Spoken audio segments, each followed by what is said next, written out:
Welcome everybody, if you found this video. We're going to be looking at the Premier League, and this is week 1. The first result on Sunday wasn't put out as a video, but it showed quite a bit of profit, so I'm going to do the same sort of thing today on the game between Leeds and Everton on my fancies.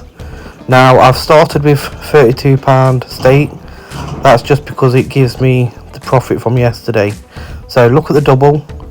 We have just something very simple that I think has a good chance of coming in, and then we'll also be doing some trebles and some bet builders.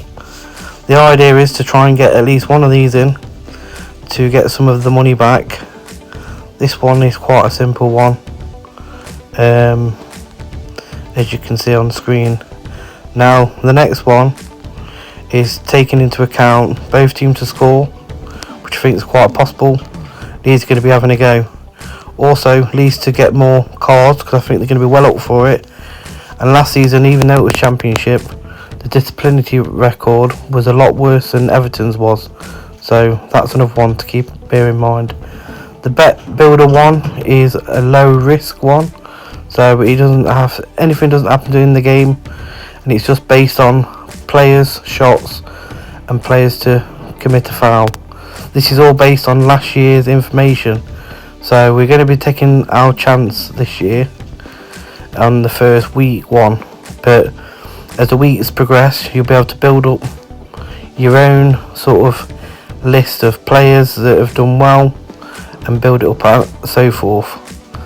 Now bet builder 2 is very similar, but includes the both teams to score and also shots on target for this one. So shots on target is a lot more difficult, but basically we've gone for both the players that scored the most goals last year, and I would expect in the first game of the season for them both to hit the target.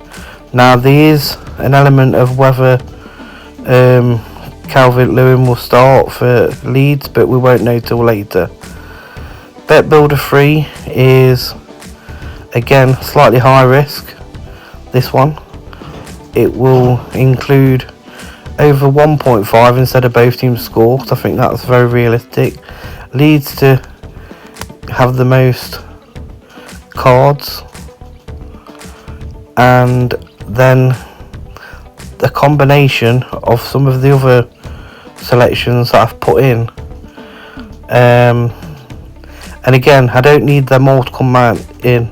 If we get 2 in, we'll return good profit for the day, but if we only get 1 in, we'll be unfortunate, and it means that we won't be going again with it this week. So I'm only going to put out 1 and keep it rolling if it does well at the start of the week, and if it doesn't do so well, then I won't continue for that week.